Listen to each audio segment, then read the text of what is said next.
এই যে ফোনটা হাতে ধরে আছেন বা ধরুন আপনার ল্যাপটপটা, এর ভেতরে আসলে কি আছে বলুন তো?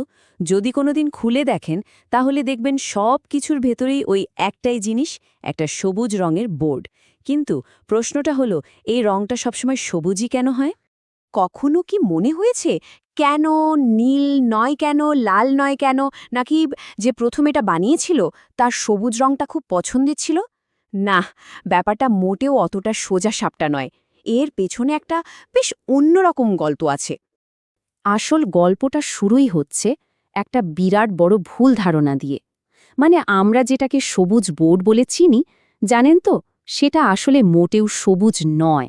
মানে একদম অবস্থায় বোর্ডটা হলো ফাইবার গ্লাসের তৈরি একটা কেমন যেন ফ্যাকাশে হলদে বাদামি রঙের জিনিস, দেখতে একদমই ভালো নয়।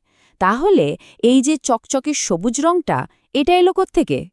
এই সবুজ আস্তরণের একটা বেশ ভারী কি নাম আছে, একে বলে সোল্ডার মাস্ক। ভাবুন তো, এটা আসলে সার্কিটের ওপর পরানো একটা মাইক্রোস্কোপিক বর্মের মতো। এর কাজ হলো ভেতরের ওই যে সূক্ষ্ম তামা লাইনগুলো, ওগুলোকে বাইরের দুনিয়ার ধাক্কা থেকে বাঁচিয়ে রাখা। মানে প্রথমে ওই কাঁচা বোর্ডের উপর সবুজ রঙের তরলটা লাগানো হয়, তারপর সেটাকে বেক করে একদম শক্তপোক্ত করে দেওয়া হয়। বেশ, প্রসেসটা তো বোঝা গেল, কিন্তু সেই গোড়ার প্রশ্নটা তো একই থেকে যাচ্ছে। হাজারটা রঙের মধ্যে থেকে এই বর্মের রঙটা সবুজই বা কেন হতে গেল? এর প্রথম কারণটা শুনলে না, আপনি হয়তো বিশ্বাসই করবেন না। এর পেছনে কোনো মেশিন বা টেকনোলজি নেই। কারণটা লুকিয়ে আছে আমাদের, হ্যাঁ, আমাদের নিজেদের শরীরের ভেতরে, আমাদের চোখের আরামের জন্য। একবার ভাবার চেষ্টা করুন, ধরুন আজ থেকে অনেক বছর আগের একটা ফ্যাক্টরি। একজন কর্মী সারা দিন ধরে মাথার ওপর ওই তীব্র ফ্লোরেসেন্ট লাইট জ্বলছে, আর তার নিচে বসে এক দৃষ্টে তাকিয়ে আছেন একটা বোর্ডের ওপরের হাজার হাজার ছোট্ট চকচকে সোল্ডারিং পয়েন্টের দিকে, ঘণ্টার পর ঘণ্টা, একটানা। এর ফল কি হতো বলুন তো?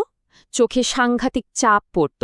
ঘণ্টার পর ঘণ্টা ওভাবে তাকিয়ে থাকলে মাথা তো ধরবেই, আর তার থেকেও বড় কথা, ছোটখাটো ভুল হওয়ার চান্স সাংঘাতিকভাবে বেড়ে যেত।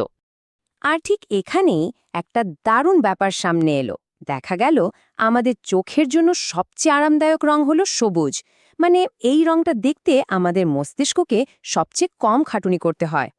শুধু তাই নয়, ভাবুন তো, একটা ঘন সবুজ ভেলভেটের উপর যদি একটা রূপোর কয়েন রাখা থাকে, কি দারুণ চকচক করে, তাই না? ঠিক সেরকমই এই সবুজ ব্যাকগ্রাউন্ডের ওপর রূপোরই সোল্ডার পয়েন্টগুলো আর সাদা লেখাগুলো এত পরিষ্কার ফুটে ওঠে যে সামান্যতম ভুলও চট করে চোখে পড়ে যায়।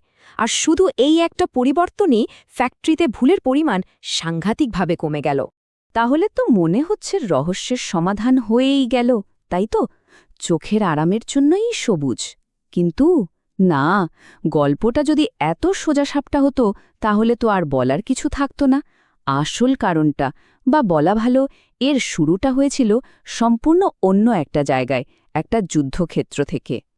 জানেন, এই যে সারা পৃথিবীতে সার্কিট বোর্ড মানেই সবুজ, এর পেছনে আসলে হাত ছিল আমেরিকান মিলিটারির। আর এটা অনেকটা বলতে পারেন দুর্ঘটনাক্রমে একটা স্ট্যান্ডার্ড তৈরি হয়ে যাওয়ার গল্প। সময়টা ভাবুন, বিংশ শতাব্দীর মাঝামাঝি। কোল্ড ওয়ার চলছে।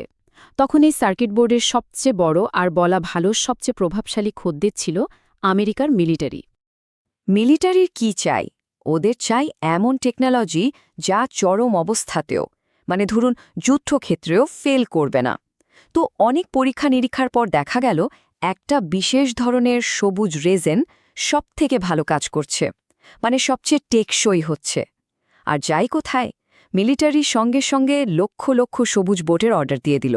ফল, রাতারাতি আমেরিকার সব বড় বড় ফ্যাক্টরি শুধু সবুজ বোর্ড বানানোর জন্য তাদের মেশিনপত্র সব সেট করে ফেলল।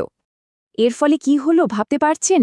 যেহেতু সব কারখানার সেটআপই সবুজ রং বানানোর জন্য তৈরি, তাই সাধারণ মানুষের জন্য, মানে আমাদের টিভি বা রেডিওর জন্যও সবুজ বোর্ড বানানোই হয়ে গেল সবচেয়ে সস্তা আর সহজ। ভাবুন, মিলিটারির একটা সিদ্ধান্ত গোটা বাজারের রংটাই পাল্টে দিল। তাহলে কি ভাবছেন, গল্প এখানেই শেষ?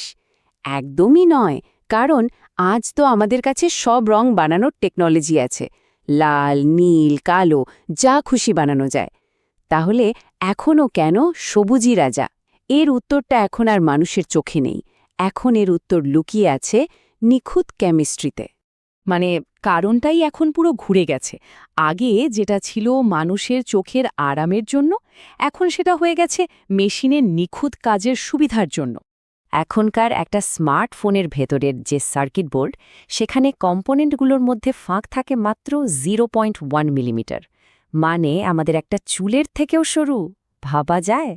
আর এই অবিশ্বাস্য লেভেলের পারফেকশনটা ধরে রাখতে হয় ওই সোল্ডার মাস্কে। আর ঠিক এই জায়গাতে সবুজ রং বাকিদের থেকে কয়েক গোল এগিয়ে। আসলে দশকের পর দশক ধরে ব্যবহার হতে হতে সবুজ সোল্ডার মাস্কের যে কেমিক্যাল ফর্মুলা, সেটা একেবারে নিখুঁত হয়ে গেছে। এটা সবথেকে নির্ভুলভাবে কাজ করে, শুকিয়ে যায়ও সবচেয়ে তাড়াতাড়ি। আর হ্যাঁ, বানানোর খরচও সবচেয়ে কম।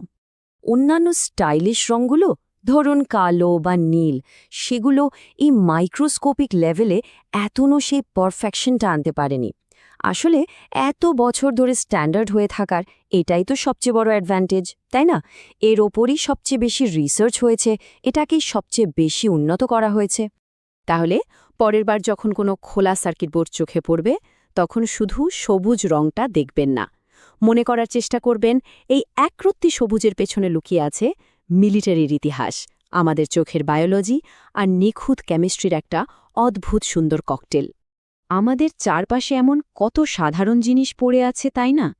কিন্তু তার মধ্যে কতগুলোর পেছনে যে এরকম অবাক করা সব গল্প লুকিয়ে আছে, কে বলতে পারে?